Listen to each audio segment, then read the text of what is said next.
8-1 on. That means you've got to put $8 on to win just $1. United coming in at 9-2. No surprise, I suppose, given the form of everyone. Everyone's going for a Manchester City net, Craig. Craig is going for goals galore. One more than you. 4-0. Don't try and paint me. 4-0. I just want to get Nedum before we run out of time with Nedum. What sort of game are you expecting, Nedum?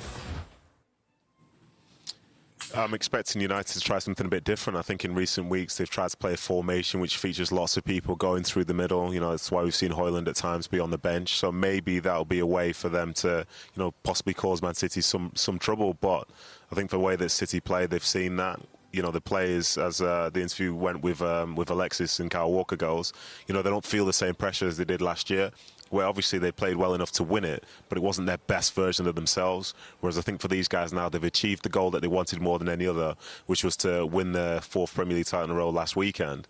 I think in this, the pressure's going to be off. They're going to play with a little bit more freedom, and I think that makes them a very, very dangerous side. So I think United obviously will have a go with the players that are back.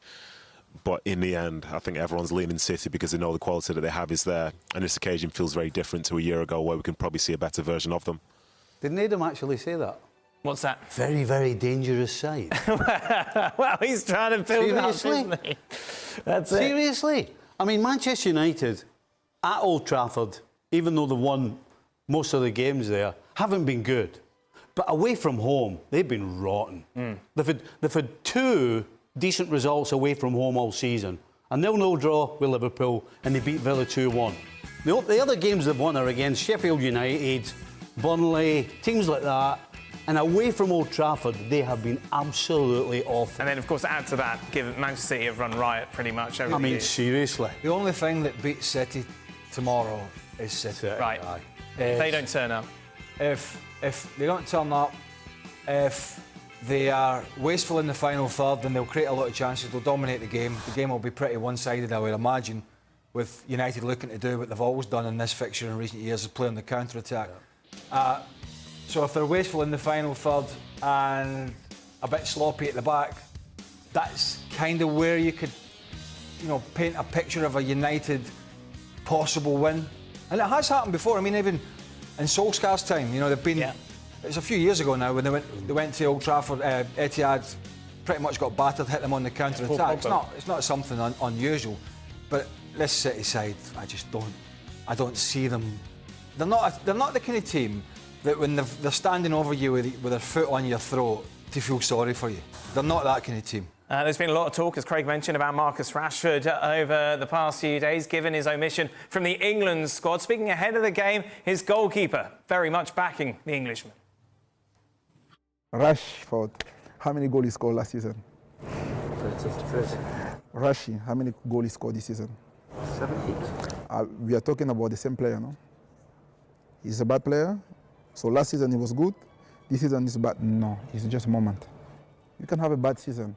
You can have a bad start. But the most important thing is how you end. And Rashi, for me, is one of the best players in the world. But he's facing difficulty like us.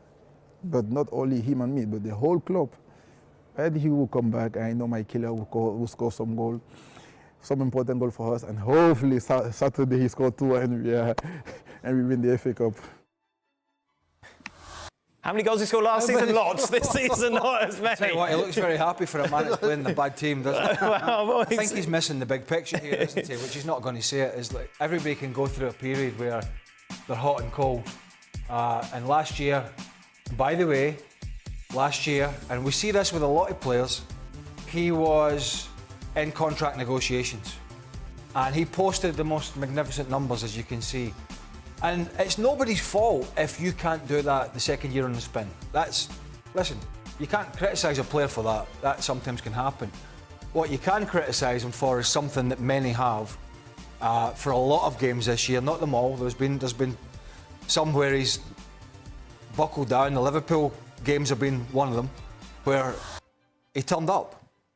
And not that he did anything special in the games, but he worked hard. Now, that's the first thing.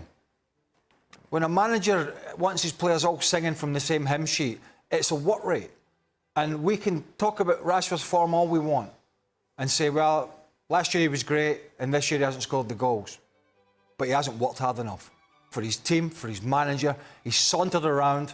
He hasn't tracked back like he should have, and he has not clearly had the same effect going forward. And it's not just me. Everybody has noticed it. Is that fair, Kieran? And, you know, to expect one player to just put the whole team on his back in this team and then take them to a Premier League or an FA Cup, you know, those days are gone. You don't get those teams anymore when you can just rely on one player. We all see the standards that are being set by these top teams now and what it takes. It takes a whole club to achieve things, from staff outside of the pitch to players on the pitch. But Craig's right. I think where he's let himself down this season are his effort levels in some games, more than anything. You know, bad seasons happen. There's ways to not succeed, right? But as a professional player, the only one that's not acceptable is when people are questioning your work rate. That's it, full stop. Listen, you can score 30 goals one season, maybe you get 15 the next, but if you're working your tail off, things are not quite going for you, nobody is going to have a particular problem with it. Yes, they want more, but they won't have a particular problem with it. But the fact that everybody's talking about the same thing, about work rate and effort, a professional player, I don't think there's a worse thing to be put on your doorstep than being told by people that you're not working hard enough. That's unacceptable. I mean, he would have been, to be honest with you, he might have made the England squad with those numbers if he'd been running around and working hard. And Southgate might have taken him. He said, well, I know it's in there, but he doesn't want a player who's out of form and has been lazy. And if I leave him out, which, by the way, he wouldn't start for England because they've got a lot of players in the forward area, I don't want him moping around. So now I've got a guy who is just not going to be any good to me. And by the way, let me go back to work rate and posting numbers. Look at his opposite. Look at the opposite players tomorrow. There's a bunch of players in that City side that have been posting numbers like this or consistency like this for several seasons. But they don't come in the next season and say, by the way, big contract, chucking it, team are struggling. Every one of them, whether it's Kevin De Bruyne, Bernardo Silva, Rodri, Kyle Walker, all these experienced players who are winning everything, are winning a lot of things, they probably, every time you see them the next season, they're working even harder than the year before, because that's the standards. It's the standard of the manager and it's the standard of the players. Rashford's standards, he's not alone at Man United, but he's a big fish there. His standards, both with the ball and without the ball, have dropped substantially. Nedum, before we let you go, your final thoughts on this? No, I think these things are completely fair, and as Stevie said, to have that accusation levelled at you is a terrible thing, because realistically something that someone should never ask you to do is to work hard, because it should be expected that you will be working hard anyway. It's such a competitive league, such a competitive football club in general. Like, that has to be a standard, and I think, as Craig said, with mentioning all those players on the other side of that field tomorrow for Man City, however hard they work this season, they know to be successful, and the next they have to work harder again. And for Rashford, his form, unfortunately for him, the bad form is extended throughout the entire season. Seeing him outside of that England squad now, I'm sure, will be devastating to him. But now the eyes are on him even more. How will he react? He's obviously got this game today, but then he's got the next season to prepare for as well. And this is a very important time in his career, because if he gets this section wrong, you know, there goes all the potential of what was going to be one of the greats for Manchester United.